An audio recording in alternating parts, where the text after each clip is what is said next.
Bonjour.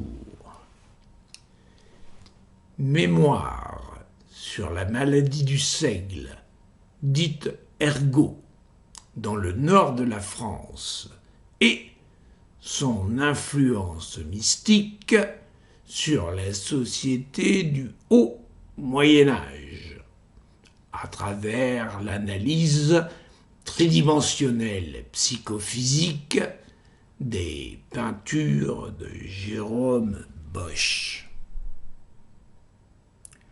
Aux éditions des Limites soigneusement défectueuses. Si je me souviens bien, Descartes disait que les êtres se touchaient de toute la surface de leur corps. Aujourd'hui, René m'aurait dit « à moi, si ». Que les êtres se touchent de chaque point de leur corps par le biais des 4 forces fondamentales. Les 4 forces fondamentales. Alors là, nous assistons à la naissance de la famille des bosons. 4 particules fondamentales qui assurent la transmission des forces de la nature.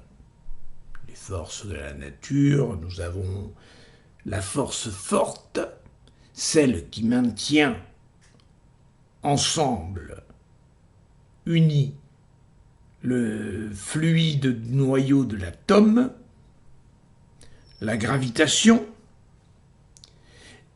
la force électromagnétique et la force faible, dite radioactivité.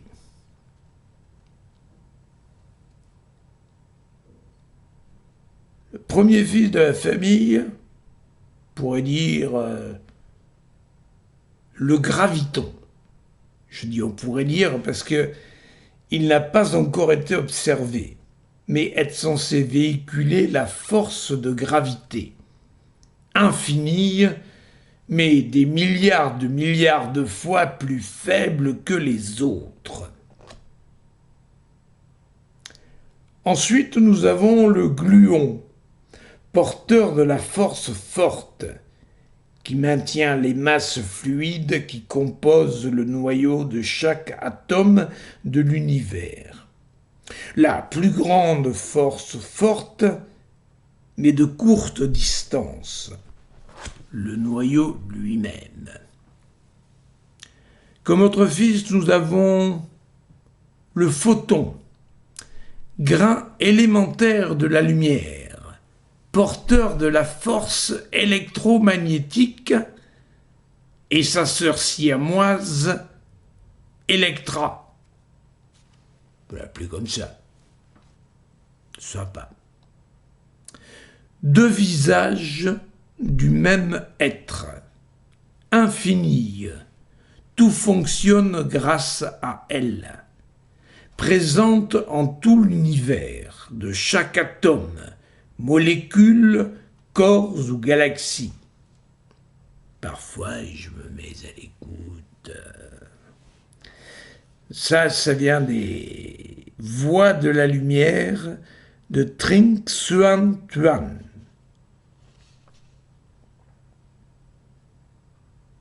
Ah oui, je ne sais pas si j'avais parlé, mais enfin je le cite maintenant. Comme fille, la radioactivité, dite aussi vecteur.